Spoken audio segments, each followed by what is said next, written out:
nilainya. Jadi ini sejarah dari uang ya. Kalau kita cek dari barter sampai digital ya, ini semua sistem keuangan itu ada korupsinya ya, ada corruptednya. Kenapa? Karena manusia ya yang menciptakan sistemnya. Ya ada orang yang berkuasa dan kekuasaan itu zero sum sifatnya gitu. Sedangkan crypto market ini sifatnya ini desentral ya, nggak ada pihak yang berkuasa.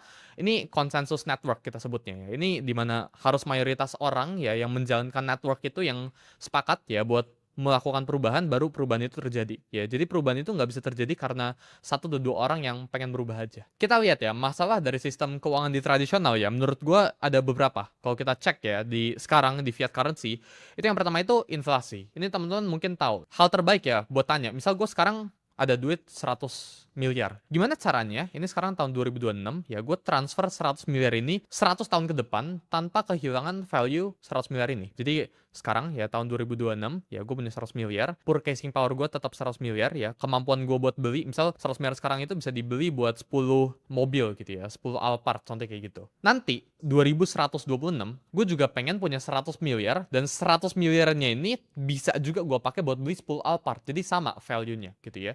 Karena sekarang ya kalau misal gue punya 100 miliar ya terus saya gue transfer 100 tahun ke depan, mungkin value-nya itu sisa 0,1 Alphard atau ya bahkan nggak bisa beli Alphard sama sekali gitu ya. Jadi masalah pertama yang teman-teman harus tanyakan ya ketika kalian pegang uang, ini gimana caranya gue transfer uang gue 100 tahun ke depan? Dan kalau nggak bisa jawabannya, ya berarti kalian itu harus mulai berinvestasi. Atau uang itu nggak seharusnya jadi masalah. Kan itu nggak seharusnya pusingin. Kalau kalian tinggal di Venezuela, ya Venezuela itu di bulan pertama kalau kalian dapat uang, di bulan ketiga, ya uang itu udah hilang 50%-an value-nya. Di bulan ke-12, uang kalian itu udah nggak ada value-nya. Uang kalian itu udah nggak ada nilainya. Jadi, kalian itu terpaksa buat menghabiskan atau buat mengeluarkan uang. Ya, padahal kan nggak mau. Ya, bayangin gua kasih kalian uang 100 juta contohnya. Tapi 100 juta ini kalian nggak bisa pakai buat 24 bulan ke depan ya. Ini dalam 12 bulan ini bahkan gak ada harganya. Kan itu terpaksa buat spending gitu ya. Jadi masalah dari sistem keuangan tradisional yang pertama ya itu inflasi.